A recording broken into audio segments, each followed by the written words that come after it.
mbokki Sénégal man Ahmadou Diop seen fidèle chroniqueur hebdomadaire ak seen serviteur moo leen di nuyu ci sunu waxtaan wi ñu tuddee xew-xew réew mi nga xam ne maa ngi leen ko fas yéene defal talaata bu nekk bu ma fi yàlla bàyyee bu leen fi yàlla bàyyee à partir de 17h GMT heure de Dakar soit 19h heure de Paris xam ngeen ko dutu leen ko jaawatle ñu leen koy defal à travers les ondes de notre radio Sunu Kër FM, la première radio panafricaine nekk ca Californie muy sunu radio exceptionnelle bu mag bi de renommée internationale. Kon tey talata 23 janvier 2018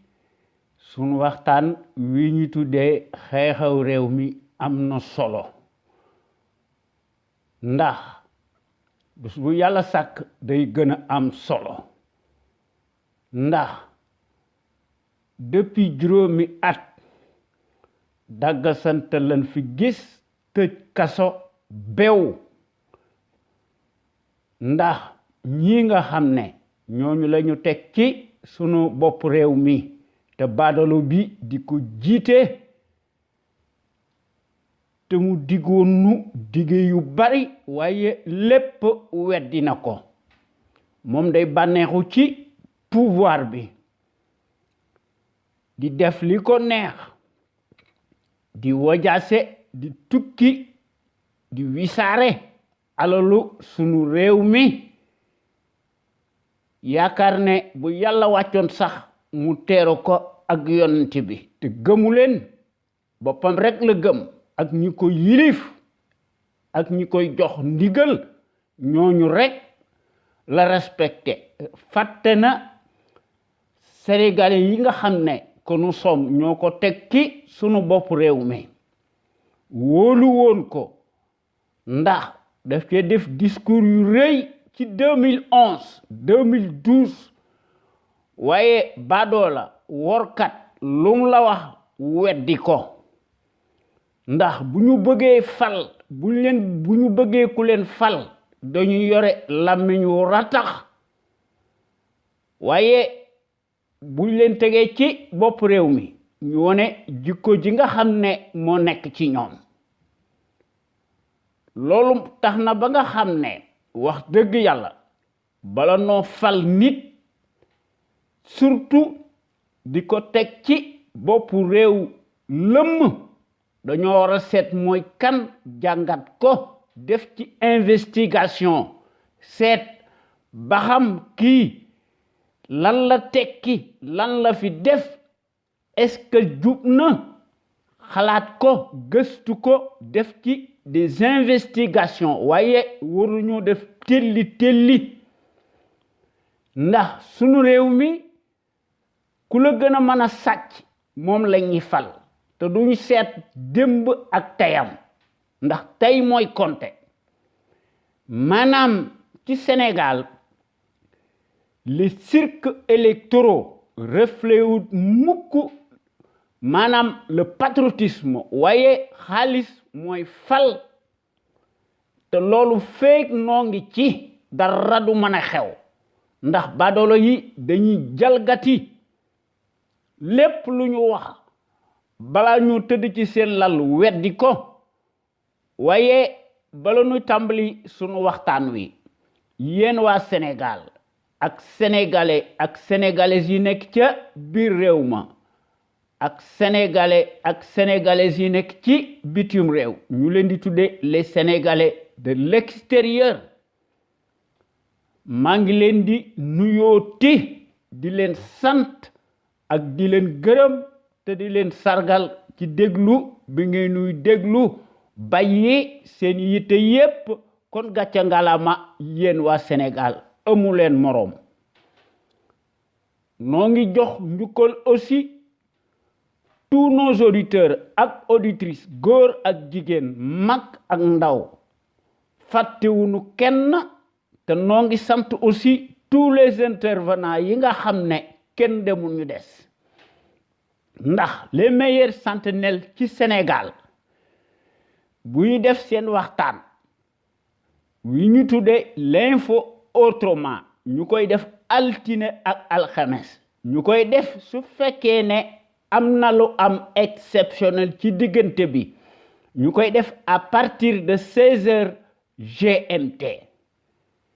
góor yooyu wax dëgg yàlla duñu tàyyi ndax dañoo am cofeel ci sunu dëkk bi sunu réew mi ndax ay patriotes de haut niveau lañu ndax seeni discours duñ ko xumtoo te duñ ci def benn compromission te duñ ci def benn compromis d'aucune sorte ndax seetuñu lu neex nit ñi dañoo seet li nga xam ne moo baax ci sunu dëkk bi seet li nga xam ne moo jaadu ñu def ko ndax góor yooyu yemuñu ci loolu ci lañu dëkk guddi ak bëccëg ndax samedi bu nekk dañuy tollanti ñu indi beneen waxtaan ñu tudde ko en toute objectivité loolu doyut dimanche bu nekk ci loolu lañu nekk ñu indi beneen waxtaan ñu tudde ko la voix des jeunes maanaam yoonu ndaw ñi ak baatu ndaw ñi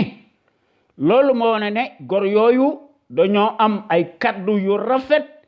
ñu koy wone ci seeni réflexion remarquable prodigieuse ñu koy tabal à travers les ondes de notre radio Sunu Kër FM la première radio panafricaine nekk ca Californie muy sunu radio exceptionnelle bu mag bi de renommée internationale xam ngeen ne fi mu nekk wax dëgg yàlla ñun ñépp dañoo jaaxle sunu réew mi xamuñu fu mu jëm ñun ñépp dañoo perte sunuy kot ci barma waaye nag il faut que ñu saafara ko ndax waruñoo nangu une minorité maanaam boo xam ne yaakaar nañ ne ñoo moom réew mi dañ ko donn ci ndey wala ci baay ndax ñooñu dañoo bew te dañoo fuuy ab dëkk dañoo war a seet ki nga xam ne mës sa sàcc ñu wateel ko librement en toute conscience et en toute indépendance ndax ñun ñi nga xam ne wax dëgg yàlla ñoo nekk membre actif ci conscience patriotique pour le changement xam sa réew bëgg sa réew jëriñ sa réew ñun li nu bëgg mooy ñu tabaxaat suñu réew mi ndax wax dëgg yàlla jubadi moo fi nekk depuis juróomi at ndax réew moo xam ne contre pouvoir amu fi contradiction amu fi réew moo xam ne yilifut boppam réew moomu wax dëgg yàlla day dellu ginnaaw ndax li fi amoon kus néew ci état de droit jóge na fi ndax ñépp xam nañ ne sans la liberté kenn mënta tabax dara lu jag waaye badoolo yi nga xam ne seen yoon nekku ci ndax dañuy utiliser la force publique di def des procès cataclysmiques ci loolu la ñu nekk guddi ak bëccëg mel ni loolu rek moo yitteel sunu réew mi ndax ay procès boo ko dee def waru coo def bruit tout azimut ñu orienter le débat ci loolu la ñu nekk ndax pays civilisés yi buñ koy def dañ koy def ci loo xam ne du am wax ju bari ndax juge yi ak magistrat yi dañoo libre ci dëkk yooyu waaye suñ réew mi leneen moo fi nekk ndax ñii dañuy bànneexu ci pouvoir bi ndax le pouvoir calamiteux nga xam ne ay scandale ubuesque suffocant à répétition mu koy def comme système de gouvernance tyrannique ethnique kii nga xam ne lu mu wax bala tër ci la weddi ko muy le Machiavel sénégalais qui est réfractaire à la démocratie en chair et en os dañuy nargué te dañuy kokkili waaye nag moom yoonam nekku ci ndax waa këram rek lay jox lakk wu rëy di jox des parts de marché aux entreprises étrangères waaye plus de 400 entreprises sénégalaises bés bu yàlla sàkk dañuy tëj benn par benn loolu mooy la rupture éclopée boo xam ne nekkut lu dul un foutoir te loolu wax dëgg yàlla il faut que nu saafara ko ndax tant que réforme ñu le régime présidentiel ñuy jox le président monarque tous les pouvoirs li fi nekk rek moo fi nekk ndax le régime présidentiel ci Sénégal dafa nekk maanaam régime totalitaire totalement illégal illégitime ndax sénégalais yi defuñu ci benn référendum Senghor moo ko fi indi loolu moo tax nu gën a alku lu nu mën a wax lu nu mën a def tant que jëlewuñ ko fi loolu rek moo fi nekk ndax li ko waral mooy li nga xam ne mooy indi les dégâts collatéraux mooy le pouvoir en Afrique des traîtres ñu ngi koy c'est une affaire de famille et de clan waaye nag dañuy wax ne ñi ngi dialogue boo xam ne yaa ngi tëj guddi ak bëccëg doo am benn adversaire politique kooku wax dëgg yàlla kooku narut lu jub ndax ki nga xam ne mooy jiite suñu réew mi génneegut le fichier électoral mu leeral nit ñi sénégalais yi nga xam ne transparence daf fi am surprise du fi am démocratie am fi waaye dialogue de piètre qualité lañ fi gis loo xam ne war la tromperie la dañ koy def lu dul pour amuser la galerie ndax surga yi nga xam ne ñoo fi nekk y compris Aly Ngouille Ndiaye le ministre de l'Intérieur il est totalement disqualifié ndax dafa nekk juge et partie ndax ci ndigalu ki ko yilif ci la nekkuñu ci li nga xam ne moo leen war ñu def ko ndax débat contradictoire du fi am ndax ba nëga ni maanaam président de la république joxe gut la date exacte waaye def ne élection dana fi am te bu ko neexee randal ko te gis nañ ko ndax ci la dëkk il faut que ñu forcer ko mu mën a fixer la date échue ci élection 2019 loolu tant que fixé wuñ ko dara du mën a xew te dama koy baamtuwaat il faut que ñu réformer impérativement le régime présidentiel ñu remplacer ko par un régime parlementaire ndax fi mu nekk une dictature qui tourne à plein régime moom lañ fi gis boo xam ne belle pagaille en continu la ndax liñ fi gis mooy l'immoralité ethnique comme système doctrinaire totalitaire mortifère ségrégationniste à visage découvert usurier intégralement négationniste d'apartheid te loolu dafa nekk un affront cataclysmique ndax daay gu jeex beneen daay ñëw ndax liñ ci jublu di mën a fàtte wor yi nga xam ne ci la ñu dëkk guddi ak bëccëg maanaam seeni parjure cataclysmique ndax ki nga xam ne ci emprisonné à tout vent ci la dëkk guddi ak bëccëg mu koy def par sa lâcheté muy utiliser la force publique di utiliser ses auxiliaires de service mu leen di ger mu leen di brosser muy réduire au silence tous ses opposants politiques supposés ou réels te moom ci boppam bu ñu nekkoon ci démocratie bu ñu dee wax dëgg rek te yàlla tax te ñeme ko dañ ko war a traquer ñu traîner ko dans la boue ñu amener ko à Rebeuss menottes au poignet ndax sa place nekkatut au palais musu fa nekk ndax dafa ñëw au pouvoir par effraction à cause de ces milliards yi nga xam ne biñ ko nommé poste de nomination ci la nekk ndax ku ñuy jiñ dëmb nga génne yeele liir ci dëkk bi lu la jiñ yaa ko def ndax moo ko wax ci kaw moo ko bind ndax daf ne dafa bénéficier de privilèges relatifs à sa position d'ancien premier ministre xam ngeen ne kooku mësta nekk un patriote voilà quelqu'un boo xam ne mësta am la moindre étoffe d'un président réel waaye ci loolu la masa nekk guddi ak bëccëg loolu moo indi sunu tumuranke bii ndax faussaire mooy koo xam ne lu mu wax weddi ko waaye nag fi mu nekk ci Sénégal depuis juróomi at ki nga xam ne lu mu wax weddi ko day utiliser ces chiens de garde yoo xam ne qui sont devenus étrangement si riches par le miracle des postes de nomination ndax moom it ci la nekk ñooñu dañuy monter au créneau yaakaar ne seen wax mooy tax ñu fal ki nga xam ne wor ci la dëkk guddi ak bëccëg ndax depuis juróomi at la République cartélisée des chiffonniers ethniques ci ay invectives la ñu dëkk ndax ñoom ñépp dañoo nekk des attardés des insulteurs acclamés yoo xam ne dañoo nekk des fauteurs de troubles à l'ordre public ndax dañoo mas a nekk des comploteurs menteurs professionnels profanateurs yoo xam ne qui s'accaparent de tout ndax day laminer la démocratie di ko confisquer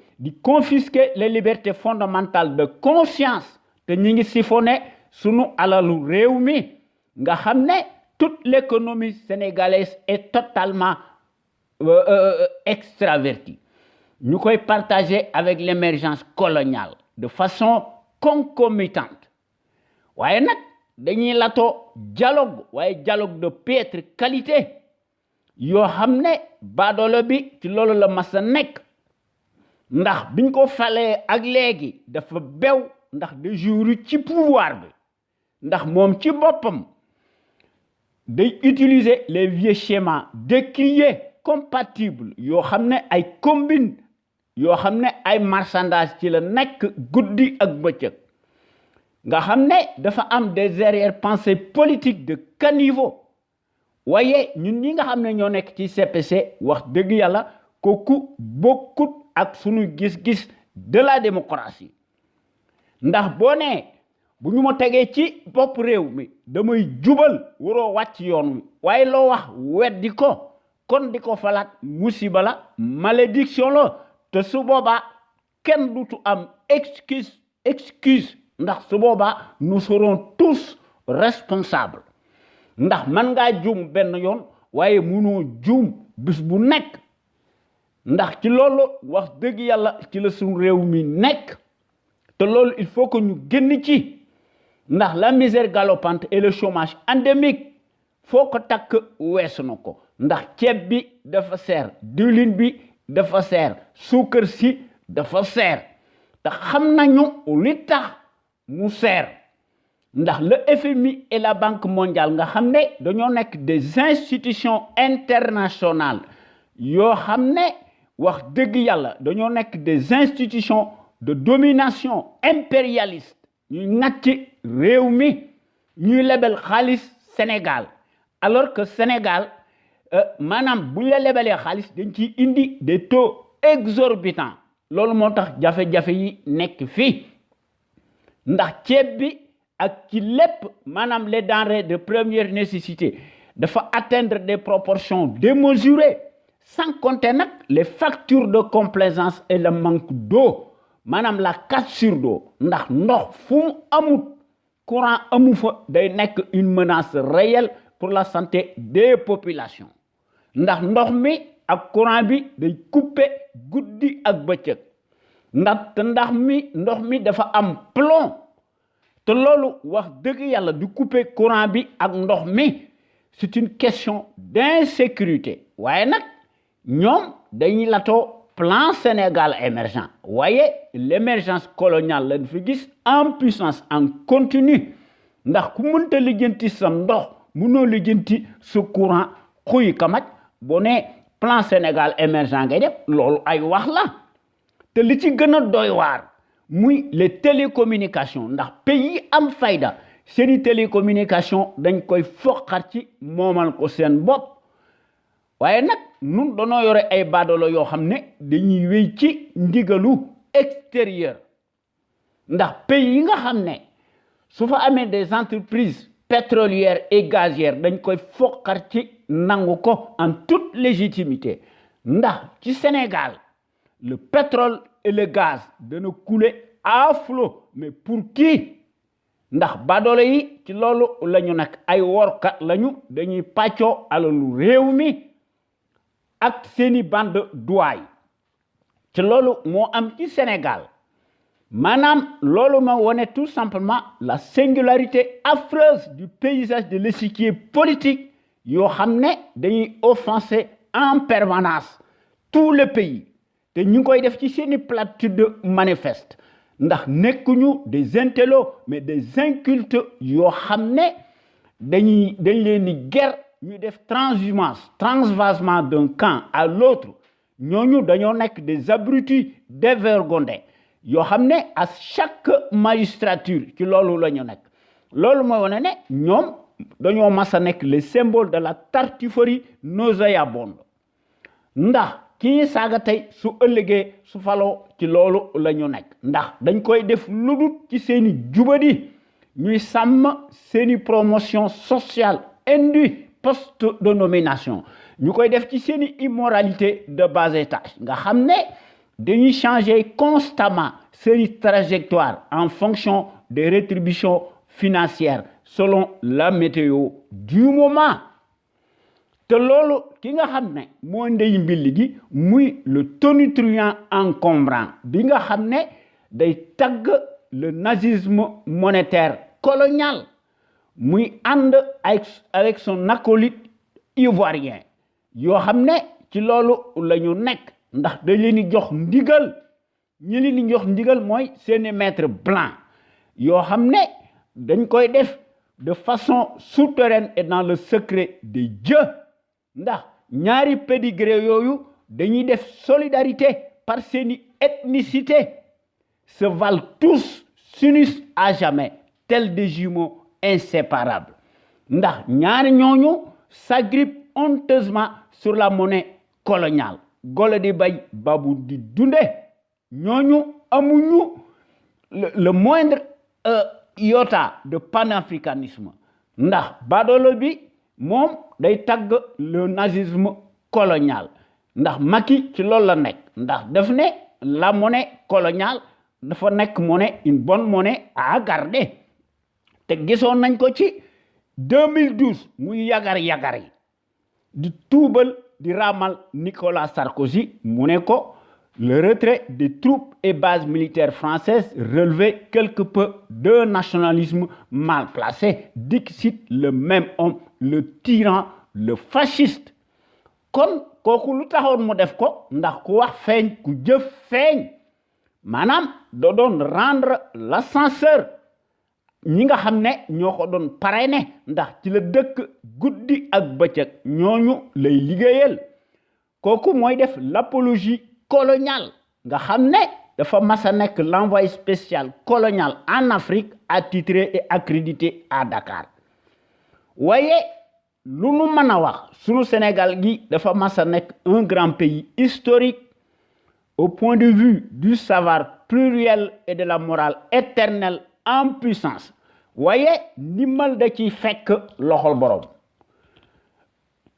te loolu wax dëgg yàlla buñ ko fàtte ndax fi mu nekk bés bu yàlla sàkk dañuy gën a jaaxle ndax suñu réew mi dafa tumuranke ndax daay gu jeex beneen daay ñëw ndax ça y est le spectacle permanent ubuesque du régime pandémique ordurier reprend du poil de plus belle et ses droits ndax daf koy def pour occulter les raisons pour lesquelles il a été élu à défaut et dans des conditions totalement exceptionnelles, inédites. loolu mooy chasser le naturel il revient toujours au galop ndax fi mu nekk tey jii les projecteurs de la sarabande alignés se focalisent sur le calife de Dakar qu'il faut absolument abattre quoi qu'il advienne. Point de répit, ni de trêve, ni de scrupule. ñoom ñépp sunu baadalo bi la leen bëgg a fàdd maanaam pour les éliminer tous nga xam ne un par un et sans état d'âme afin qu'ils renoncent tous regrettent leur existence ndax peu importe que les moyens soient abjects ndax selon la loi tyrannique la fin justifie les moyens ndax le maréchal Machiavel l'impétrant impénitent doit être le seul maître à bord ndax les radars de la démocratie mondialiste de l'arbitraire et de la tyrannie sont sourds et muets aveugles tant pis pour les récalcitrants ndax fi mu nekk depuis juróomi at taux de croissance bi ñu fi gis mooy des procès cataclysmiques qui n'en finissent pas nga xam ne chaque procès bala moo jeex beneen ñëw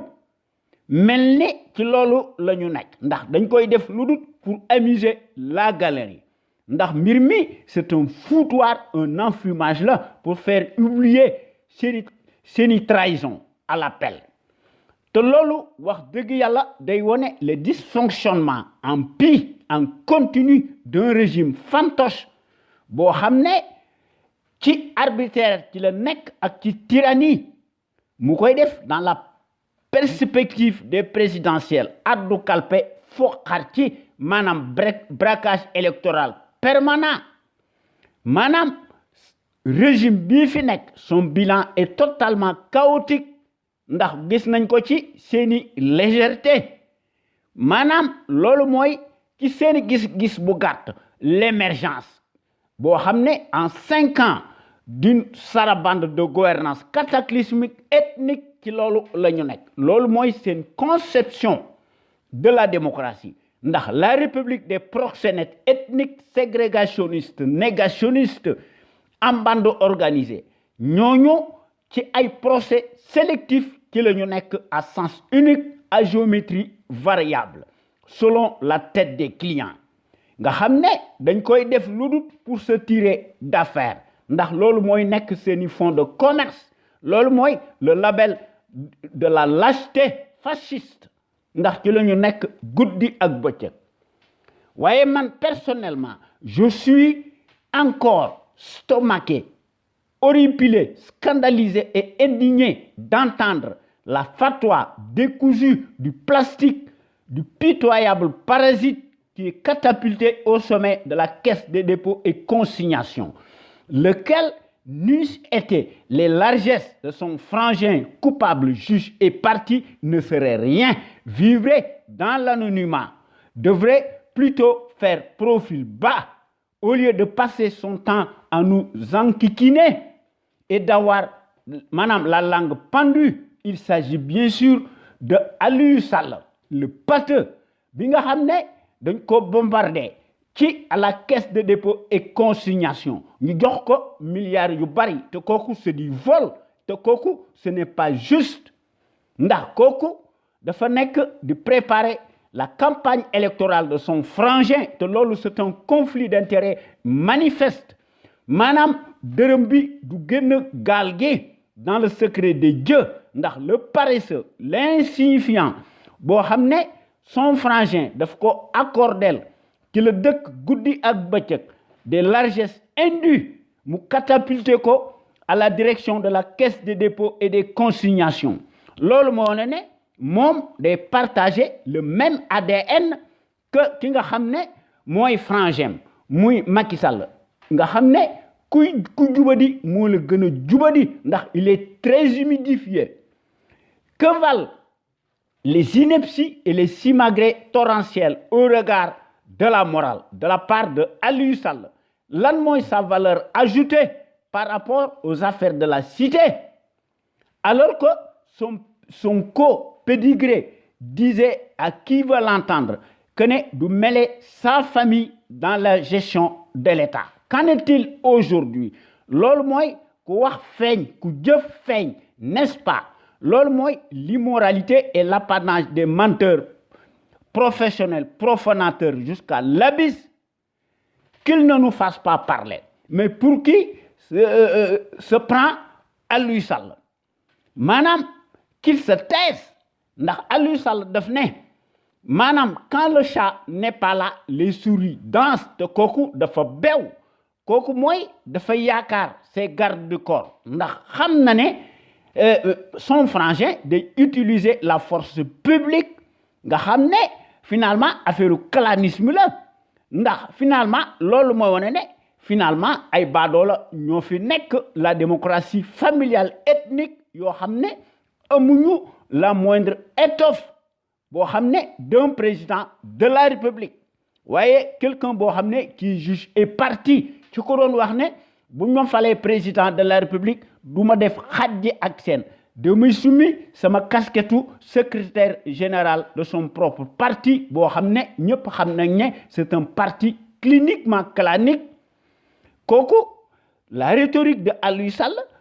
maanaam dafa nekk une rhétorique de caniveau verbeuse et pouilleuse ou à la mesure boo xam ne d'un lâche qui se croit au-dessus de tout le monde te kooku dafa bew ndax war na wàññi galajam ñu jam ko ndax sunu Sénégal gi wax dëgg yàlla neexut a wax waaye loolu moo fi am sunu Sénégal gi dañ ko séntu woon ci gileem mu wàcc ci mbaam ndax liñ fi gis mooy misérabilisme de l'État plastique laxiste en faillite totale et pris en otage par le label des cancres en bande organisée yoo xam ne dañuy def seeni loi arbitraire yoo xam ne seen yoon nekku ci ndax ñoom dañoo am une capacité de nuisance exceptionnelle te dañoo bew te dañoo fuuy te dañoo ñàkki teggin te amuñu kersa ndax ñoom fàtte nañu démb ndax li nga xam ne moo fi nekk un pouvoir calamiteux maanaam arrogant amuñu humilité te amuñu empathie ci askan wi maanaam mbir mi nous sommes tous responsables de ce qui nous arrive c'est-à-dire notre descente aux enfers pour avoir commis une faute politique voire même un crime politique impardonnable pour avoir élu un monstre pantin nègre de service non repenti qui est totalement réfractaire à la démocratie et aux libertés fondamentales de conscience ndax doon ko def par notre étourderie manifeste à l'échelle nationale loolu mooy wane ne aussi bizarre que cela puisse paraître le socle fondamental fataliste ahurissant continue maanaam li ñu fi gis mooy l'union sacrée consensuelle dellu ginnaaw pour preuve le président de la République dañu ne yàlla moo ko fi teg ndax yàlla mooy fal mooy folli te loolu day wane tout simplement un aveu de taille qui dit en long sur notre état mental sans le savoir ces gens yi nga xam ne ñooy wax loolu maanaam dañuy offenser le bon Dieu ndax man bi ma gisee ñuy wax loolu parce que suñu Sénégal gi ci loolu la ñu nekk dañ naan yàlla mooy fal mooy folli loolu dëgg la waaye am nañ ci beneen lecture ndax discours boobu c'est un discours éminemment réactionnaire je m'élève contre une telle idée sur notre conception maanaam mbir moomu c'est réducteur que je ne partage pas c'est une vision fataliste qui témoigne absolument d'un manque de rigueur ndax mbir mi buñ ko seetloo ba seetlu ko c'est une abdication contre-productive totale à l'encontre même des principes de l'islam ndax l'islam dafa wax ne rien ne change chez un peuple si ce même peuple ne change pas ce qui est en lui-même en vérité nous méritons bien ceux qui nous dirigent d'une main de fer nous tiennent en carpe et nous asservissent nous maintiennent comme étant seeni sujets taillables à merci corvéable nga xam ne alxuraan dafa wax ne aide-toi le ciel t'aidera ndax le miséricordieux le clément le maître éternel des cieux et des terres nga xam ne maanaam dafa accorder au peuple ndax ñu mën a décider à eux seuls maanaam yàlla li nga ko laaj rek la lay jox maanaam Dieu moo lay jox li nga xam ne moom nga koy ñaan. Cela veut dire que les 14 pays africains les plus arriérés de la planète en termes de démocratie, de progrès, pays yooyu dañ leen di tenir d'une main de fer par des fascistes. Kon dañoo bëgg a wax ne maanaam fascistes yooyu sont choisis par Dieu ndax mbir mi loolu lay nuru ndax la question se pose et c'est curieux et c'est renversant. Tout de même, pourquoi alors les dirigeants des pays développés avancent-ils à pas de géant et qui disposent d'une puissance de feu et par guidage laser sont obligés de respecter leur engagement ndax à défaut bu ñu ko defut dañ leen di balayer waaye ñi nga xam ne ñooy tenir de tels propos selon lequel que ne yàlla mooy fale mooy folle maanaam dañoo bëgg wax ne kon yàlla day def xajji ak seen maanaam bu dee ci Sénégal ak bu dee ci Afrique maanaam ay baadoolo la ñuy fal ak ay fasciste alors que bu dee ci Europe ñoom ay nit moo leen di fal ndax nimal da ci fekk loxo boro ndax yàlla du def lenn loo xam ne jaaralewu ko ci nit ndax mbir mi affaire gis-gis la maanaam sax finalement mbir mi doy na kiimaan ndax c'est en Afrique des 14 pays tenus d'une main de fer par des fascistes foofu la ñu gis lu mel noonu foofu rek la ñuy gis l'article 80 bidon yi nga xam ne despote yi brutalité ci la ñu nekk guddi ak bëccëg waaye ñun ñi nga xam ne ñoo nekk ci CPC loolu ànduñu ci ndax nous disons non à la gestion népotique et gabégique du Sénégal par un parti politique, une coalition de partis ou une famille. te noo ngi dingat l'accaparement des ressources du Sénégal par une seule famille paresseuse piccatique mu jox leen ndomboy tànk yoo xam ne ci seeni clan des postes de haute stratégie xam ngeen ne loolu corporatisme la ethnique sans éthique ni équité ñu jox leen ko dans toutes les structures de l'État mel ni ñoom rek ñoo fi am xam-xam te loolu wax dëgg yàlla ñaaw na kon loolu moo tax yéen gor yi ñoo ngi leen di ñaan ngeen di ñëw di fraterniser ci conscience patriotique pour le changement xam sa réew bëgg sa réew jëriñ sa réew ndax sunu Sénégal gi moo ciy gagné keneen du ci gagné ndax quand nous voulons nous pouvons changer radicalement sunu dëkk bii sunu réew mi dans le sens des progrès immenses ndax ensemble tout est possible toutes les ressources humaines mi ngi fi ñàkk booloo ba nga xam ne bu ñu fexee ba nga xam ne ñi bëgg suñu réew mi ñoo ëpp fuuf ñu koy war yaakaar nañ ne suñu réew mi dana jëm ci kanam ndax ñun ñi nga xam ne ñoo nekk ci CPC bokk nañ ci porte drapeau étendard yi nga xam ne dañoo bëgg suñu réew mi topp tànk yi nga xam ne ci la nation émergente yi nekkee ñun loolu la ñu bëggal suñu réew mi ndax suñu rajo bi su fi nekkutoon àddina tukki ndax képp koo xam ne yaa ngi critiquer le président de la République ñooñu ils seront passibles de prison alors que les politicards nga xam ne dañuy yore seeni këll di raamal baadolo bi di ko tuubal di ko tarbiwu ñooñu nga xam ne moo les politicards te kooku ñu def loolu wax dëgg yàlla sàcckat bu mag la ndax jubut ndax un fonctionnaire si riche n'est pas synonyme de patriotisme wala ñu koy defal des éloges imaginaires xam ngeen ne ñooñu gëmuñu li ñuy wax loolu moo tax suñu réew mi tumuranke ndax ñun ñi nga xam ne ñoo nekk ci CPC li ñu bëgg mooy ñu tabaxaat suñu dëkk bi ndax suñu réew mi mën na nekk maître de son propre destin ndax c'est à ce prisme-là que suñu Sénégal gi mën a retrouver sa dignité et sa plénitude ak son rayonnement boo xam ne moo koy def ci coobaray boppam à l'instar des grandes nations émergentes ndax ñépp xam nañ ne comme hier depuis 13 ans notre radio Sunu Kër est à l'avant-garde et à la pointe du combat juste pour l'émergence du Sénégal debout et fier de l'être ndax sunu rajo bi dafa génn ci les chantiers battus ndax sunu rajo bi wax dëgg yàlla bés bu yàlla sàkk day proposer du neuf ndax sunu rajo bi day briser les tabous ndax sunu rajo bi day bousculer les idées reçues ndax sunu rajo bi day innover ndax sunu rajo bi day populariser la démocratie ndax sunu rajo bi dafa génn ci les conventions ubiesque de l'establishment ndax suñu rajo bi day inscrire ci bés bu yàlla sàkk dans sa trajectoire révolutionnaire boo xam ne day évoluer dans le bon sens des valeurs et des progrès immenses exponentiels salutaires et indispensables pour que nous soyons capables d'assurer le destin de notre pays sur des bases voulues en toute indépendance et en toute conscience. Ndax qu'on le veuille ou non, notre média est devenu un phénomène de société boo xam ne qui reste le seul à aborder librement des sujets les plus variés qui sont considérés comme la loi de l'omerta, en particulier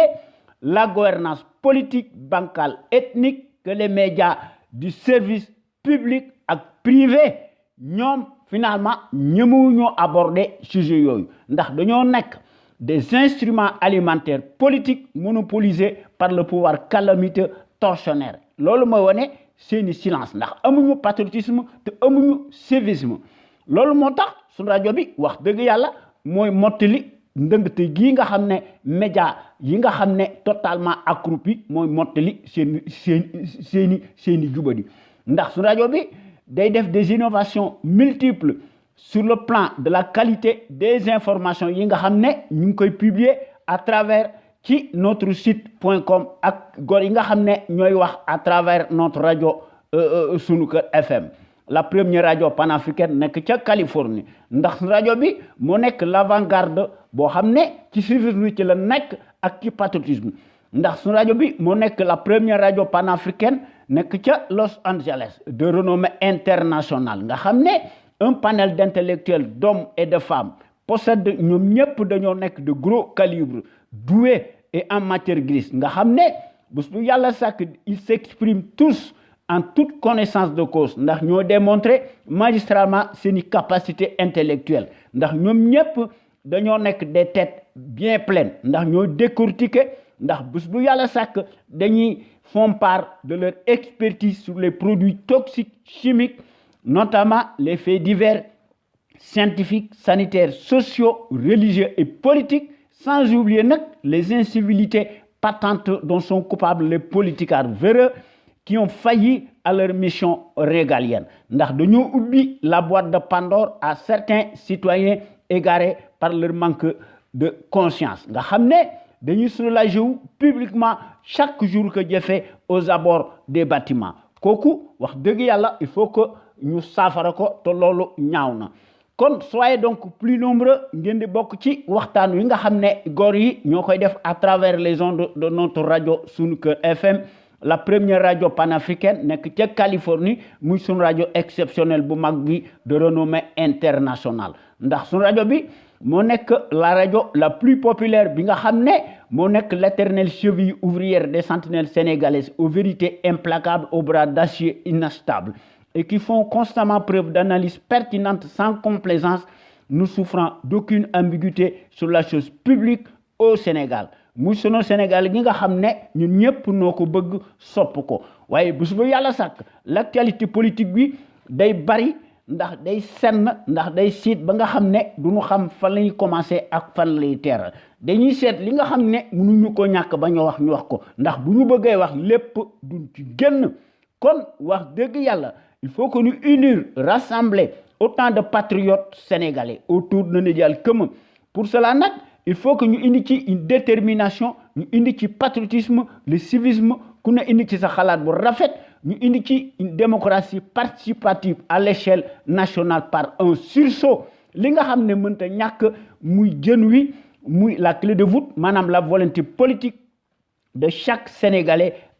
ou Sénégalaise nga xam ne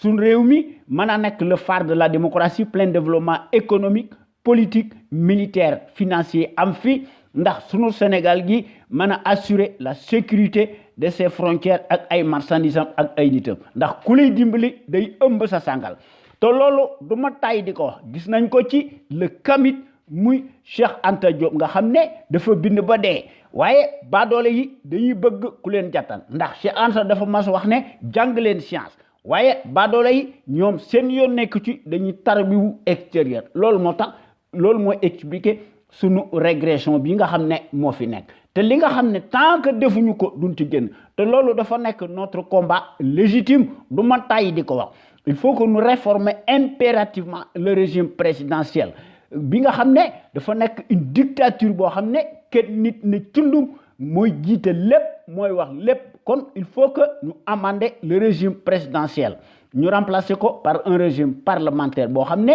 beaucoup plus démocratique et beaucoup plus juste te il faut que ñu tabaxaat suñu dëkk bi ñu indi fi des principes démocratiques et des institutions fortes inviolables respectées par l'ensemble des patriotes sénégalais imbus de la fibre d'honneur ndax ñu mën fee indi une bonne gouvernance irréprochable ak un état de droit boo xam ne président de la République duutuma sa nekk le personnage central boo xam ne mooy tëj mooy tijji mooy nommé ci lépp loo xam ne àndu ci dara du mën a xew te loolu wax dëgg yàlla day tardel suñu réew mi te loolu dafa nekk une tâche primordiale boo xam ne il faut que ñu bàyyi ci xel te aussi il faut que ñu créer les conditions obligatoires boo xam ne ndax ñu mën fay def une véritable gouvernance économique saine transparente attentive seet li nga xam ne mooy les seuls intérêts nationaux légitimes incessibles ñu def ko pour toutes ces raisons nag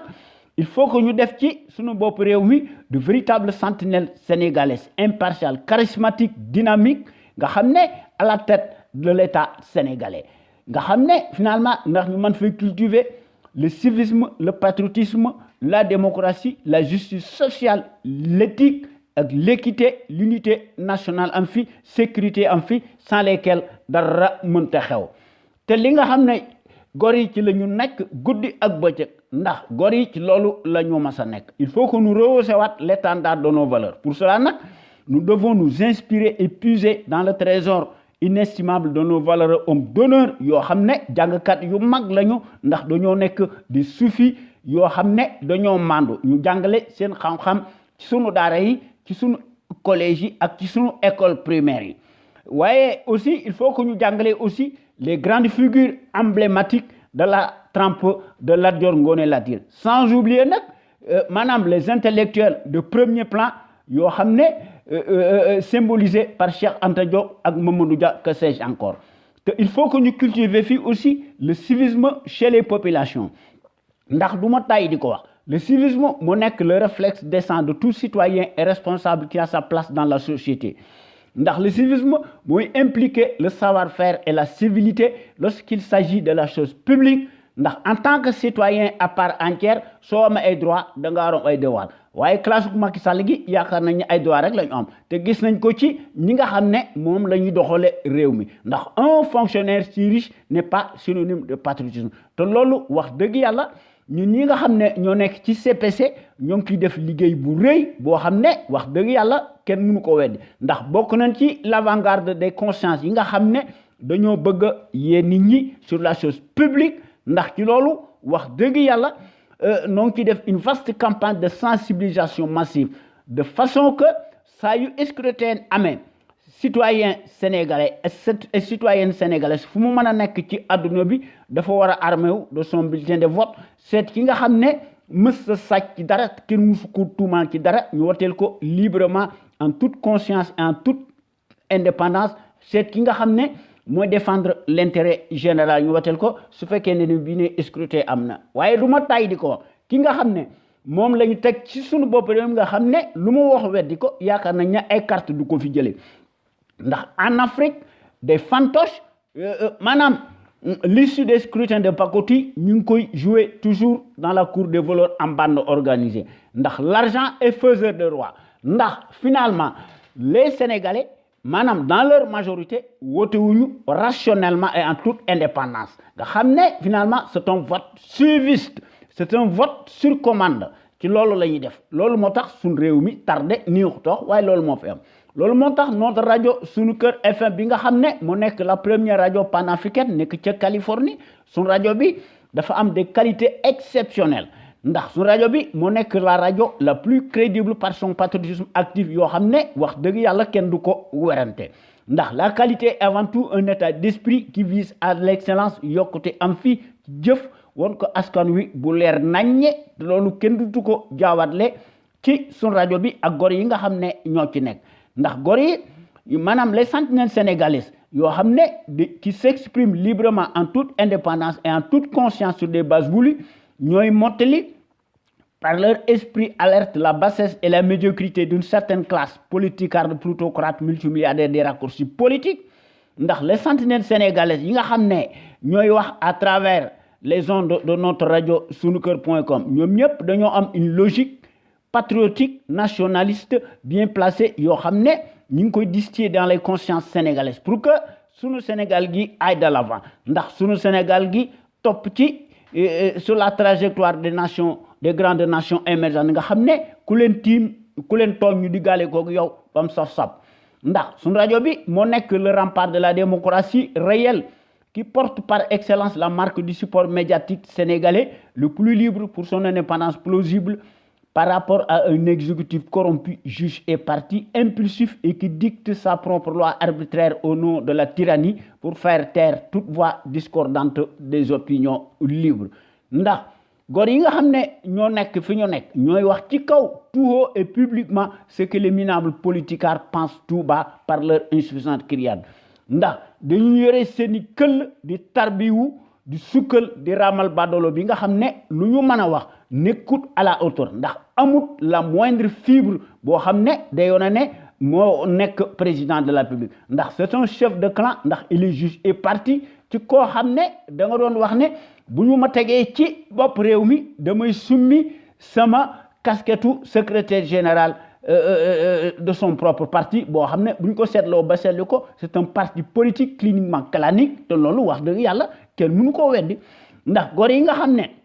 ñooy wax ci kaw nekkuñu fi rek di critiquer wala di sànni ay xeer wala ñuy wax lu leen neex ndax bu su yàlla sàkk dañuy proposer des solutions concrètes pérennes idoines ndax ñu mën fee créer un véritable Sénégal émergent totalement opposé à celui des menteries fascistes inflationnistes ndax sentinelle sénégalais nekk ñu fi rek di wax ndax dañoo nekk au bon endroit amuñu benn complexe ndax li ñu xalaat dañ koy wax tout haut ndax ñoom ñëpp dañoo am un savoir-faire un savoir-être un savoir productif actif yoo xam ne wax dëgg yàlla kenn mënu ko weddi kon tey nañu wax ci la face cachée des étranges prix scandaleux décernés aux prédateurs en place ndax loolu moo fi nekk ndax ñépp xam nañ ne kii nga xam ne bu yàlla sax day bombarder ci boppam ay prix reste le seul boo xam ne et de façon douteuse quand bien même d'autres Sénégalais à diplôme supérieur sont gratifiés mais dañ leen di boycotter ñi leen di boycotter mooy le pouvoir lamentablement totalitaire ethnique intégralement négationniste terroriste par définition nga xam ne dans les faits matériellement prouvés ndax ci loolu gis nañ ko ci sur le cas du professeur chercheur sénégalais Celestino boo xam ne Rodriguez Pereira nga xam ne dañ ko honoré woon maanaam nga xam ne moo nekkoon lauréat ci 2015 nga xam ne ñi ko honoré mooy l'Académie internationale de cytologie nga xam ne pour ses recherches sur la cytopathologie nga xam ne maanaam étude des pathologies cellulaires waaye contrairement au prix complaisant décousu maanaam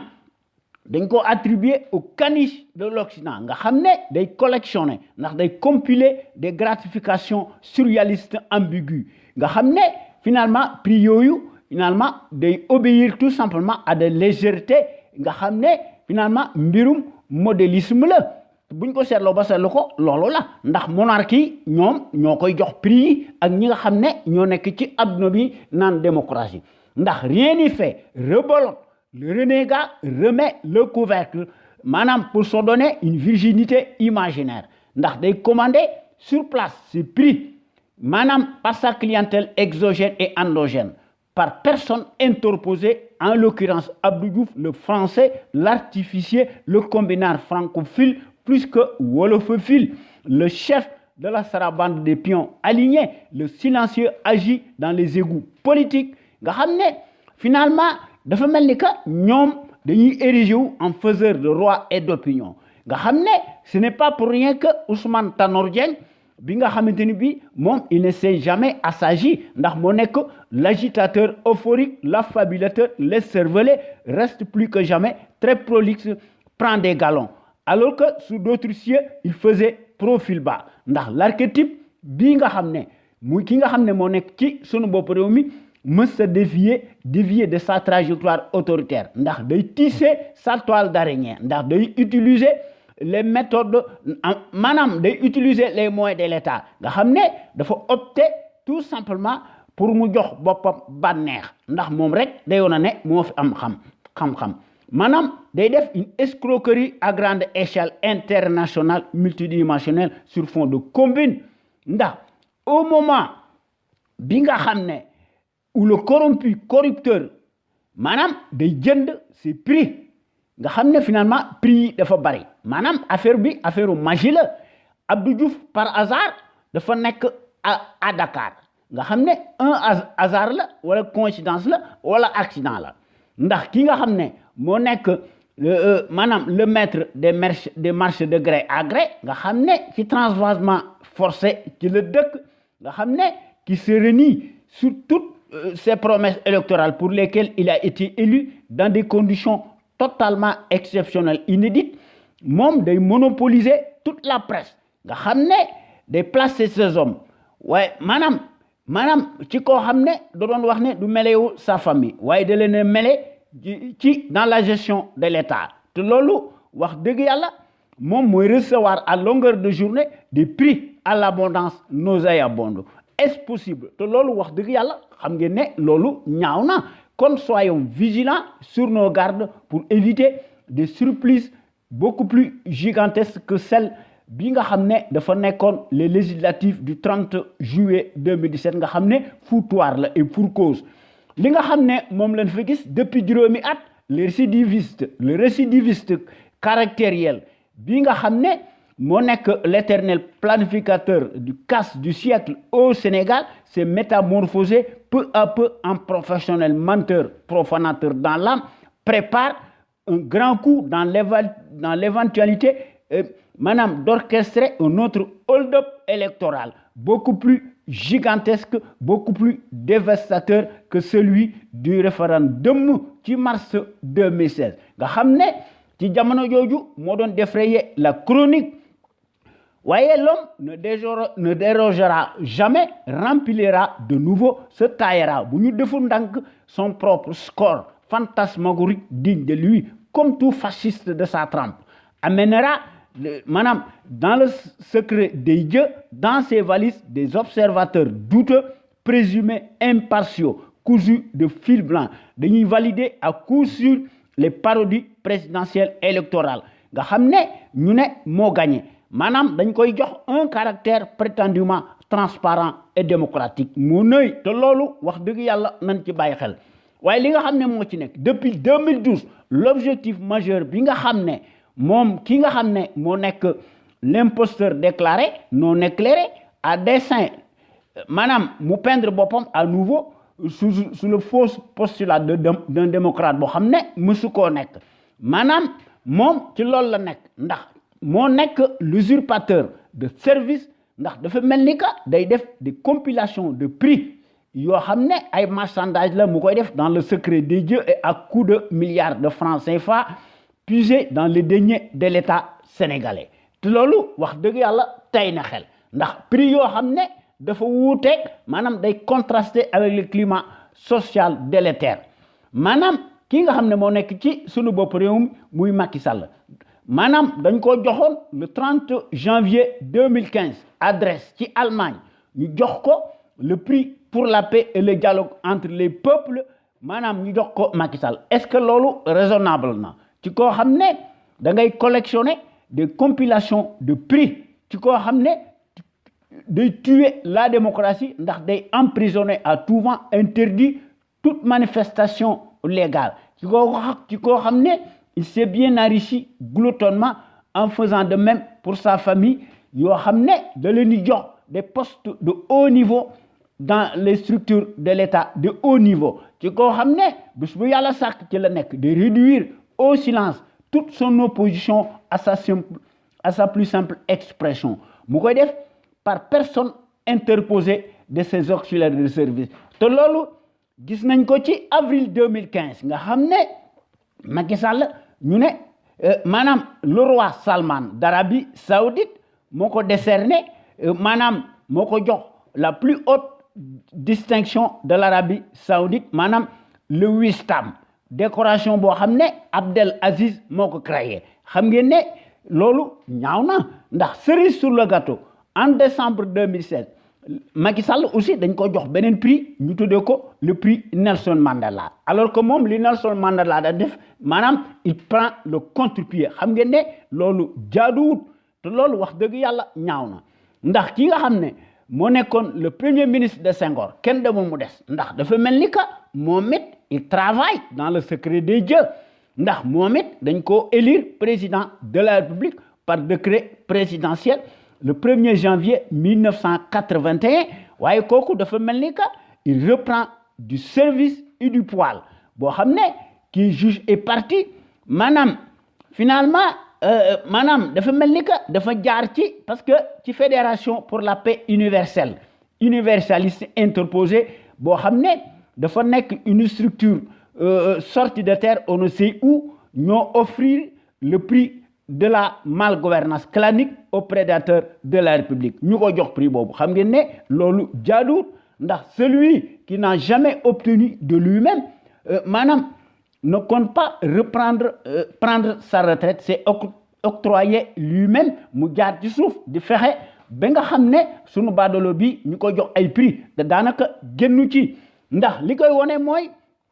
la francophonie bi nga xam ne dafa nekk le logiciel d'asservissement du service public ou le prolongement du colonialisme soft nekkul lu un instrument politique de domination linguistique culturelle économique financier présumé universaliste maanaam la gratification peu vertueuse porte incontestablement des soubassements politiques en arrière-plan pour croire pouvoir réélire par la ruse et par la baguette magique l'envoyé spécial colonial en Afrique attitré et accrédité à Dakar à l'horizon 2019 su fekkente ni bi ne élection am na ndax l'élève de Senghor tente de donner une bouée de sauvetage à son disciple encombrant s'adjuge comme étant le porte-parole des nègres valets de service ndax moo nekk le porte-voix du Sénégal nga xam ne finalement dafa jël son bâton de pèlerin boo xam ne yaakaar na ne moo gën a muus l'ensemble des Sénégalais que nous sommes ndax dafa mel ni que de substituer wu à nous ndax dafa mel ni que dañuy mépriser te dañuy narguer te dafa mel ni que dañuy ignorer maanaam dañuy teg comme des moins que rien génnu ci prix bii nga xam ne moom la ñu jox Macky Sall ndax au fur et à mesure que nous nous approchons des échéances présidentialistes ci 2019 maanaam des voleurs en bande organisée maanaam ci loolu la ñu nekk ndax dafa mel ni que ñoom seen bopp rek lañ fi nekkal ak l'extérieur ndax finalement li nga xam ne moo fi nekk nga xam ne poste de nomination moo fi nekk ndax ce qui se ressemble s'assemble nga xam ne finalement ñoom dañuy wone seen bopp est-ce que maanaam ci seen bopp rek ci la ñu nekk maanaam dañuy dimbalante te loolu li ko waral mooy c'est parce que régime présidentiel moo fi nekk il faut que ñu amender le régime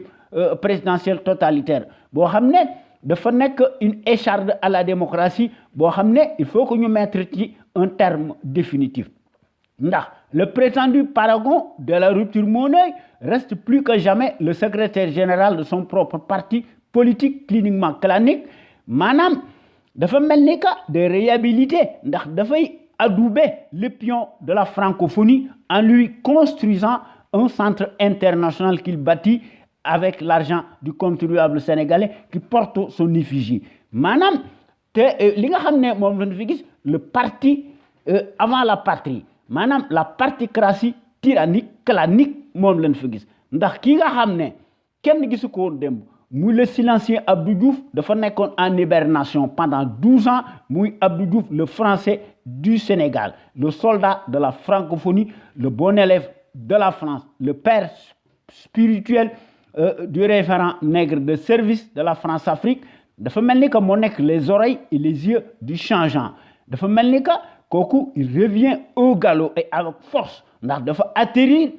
avec fracas ndax dafa mel ni que bokk na ci ñi nga xam ne ñoo organiser le prix ñu octroyé ko à la mascotte du maître du népotisme boo xam ne day bénir le faussaire ne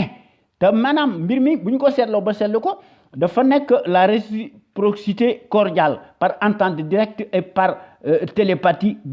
maanaam des services de piètre qualité ndax loolu lañ fi gis ndax le centre international bu Abdou Diouf nekk ci Diamniadio finalement bu ñu ko seetloo ba seetlu ko dafa mel ni que dafa nekk une entreprise unipersonnelle familiale parrainée par le mercenaire Abdou Diouf boo xam ne dafa mel ni que il travaille sur commande recommandée d'en haut ndax day def la promotion du despote changeant machiavélique maanaam donnant la te loolu wax dëgg yàlla ñun ñi nga xam ne ñoo nekk ay sénégalais amuñu ci njëriñ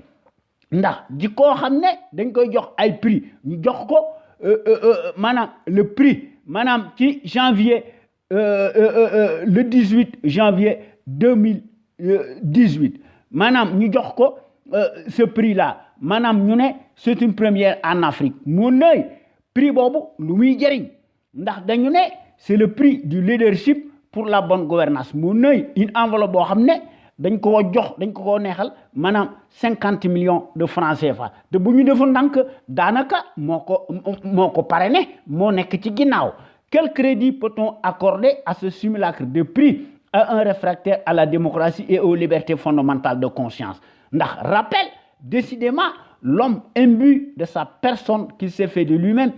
perd ses repères et ses pédales nga xam ne moom ci loolu la mas a nekk guddi ak bëccëg ci koo xam ne dafa promettre ne de ramener son mandat présidentiel de 7 à 5 ans ce kooku il est totalement oublieux. Personne ne peut me forcer à faire un référendum fulminé le changeant en décembre 2015 nga xam ne ci jamono jooju da doon wax ne qu'ils attendent de voir ma réaction ajoute-t-il la suite est connue maanaam nous avons déjà vu et beaucoup vu un tel ouragan imprévisible à la saute d'humeur qui fait systématiquement l'apologie de la monnaie coloniale nga xam ne finalement selon ses pulsions un tel pédigré faussaire, le tueur des libertés fondamentales de conscience interdit à tout vent toute marche légale autorisée par la Constitution sous le fallacieux prétexte de troubles à l'ordre public. Est-ce que kooku mérite na vraiment des égards? Encore moins, maanaam affaire grossièreté maanaam on peut se demander qui trouble l'ordre public si ce n'est le même homme par sa lâcheté boo xam ne day utiliser la force publique et les moyens de l'État boo xam ne mu koy def par l'entregent de ses auxiliaires de service kooku mérité wut prix boobu ndax loolu jaaduwul ndax c'est totalement ubuesque et irrationnel te loolu xel mënu koo nangu maanaam décidément le ridicule ne tue plus dans notre pays étrange et à la renverse. Pourquoi l'homme qui s'autodéclare piteusement à la force du monde, le socle fondamental de la démocratie et le cheval de Troie, maanaam de la rupture éclopée, garde-t-il son mandat présidentiel de 7 alors qu'il avait promis de le réduire à 5 ans maanaam dafa dellu ginnaaw maanaam daal mbir mi doy na kiimaan pourquoi maanaam la non-réduction de son mandat présidentiel n'a jamais suscité autant de bruit, n'a pas eu la même tonalité que le ticket présidentiel bi nga xamante ni bii ne Abdoulaye Wade ci la nekkoon. Or Abdoulaye Wade maanaam dafa abandonné le projet sous la pression de la rue. Voyez, en vérité, le silence coupable des puissances occidentales en dit long sur leur parti pris. Maanaam 2 poids là, 2 mesures, qui peut l'ignorer? Maanaam ci Sénégal léegi la médiocratie de la République familiale des proxénètes ethniques, ségrégationnistes d'apartheid, des pantalonnades exponentielles décriées en faillite maanaam dañoo nekk ci délinquance déliquescence yoo xam ne sur toute la ligne ndax dañuy utiliser ndax dañuy confisquer la démocratie ndax dañoo monopoliser par devers l'arbitraire et la tyrannie maanaam li nga xam ne moom lañ fi gis la sarabande des médias serviles du service public ak privé nga xam ne dañoo nekk une bande boo xam ne ci loolu la ñu nekk maanaam dañ koy def maanaam ñoo nekk des chiens de garde yoo xam ne c'est des chiens galeux interposés nga xam ne ñoom ñëpp dañoo nekk des défroqués des détestables dévoués restent plus que jamais aux gémonies et pour la cause et les faits accablants d'un tyran en chair et en os boo xam ne day épargner ses rats mais à contrario mais ouvertement au pinacle chaque jour que Dieu fait tous ses adversaires politiques immédiats déclarés et qu'il nie toute existence légale, toute visibilité tant soit peu ou prou dans un état supposé de droit. Loolu mooy wane ne l'APR tey moo nekk le parti liberticide moo nekk ce géant de circonstances virtuelles au pied d'argile. Que pèse-t-il réellement dans l'échiquier politique sénégalais? Madame, en termes d'assises politiques, de poids, de popularité, de programme et de cohérence politique, de représentativité, de crédibilité, de transparence, de bonne gouvernance, de droiture, de déontologie à l'épreuve des faits. Ndax dafa nekk le bazar qui est objectivement le parti politique cliniquement clanique le plus minoritaire, le plus médiocre en termes maanaam amuñu benn visibilité par rapport à l'échiquier politique sénégalais. te loolu wax dëgg yàlla ñaaw na ndax un tel parti en lambeaux n'a aucune chance normalement de gagner les élections présidentielles ci 2019 si toutefois elles auront lieu à date échue et dans des conditions maanaam ci ñu def ci les règles de l'art et qu'elles se passeront convenablement dans la transparence et la démocratie par les journaux parlantes à moins que ñoom dañuy sàcc maanaam comme d'habitude ndax ci loolu la tyran yi nekk guddi ak bëccëg ndax lu ñu wax weddi ko kon boo gaañi maa ngi leen di jox rendez-vous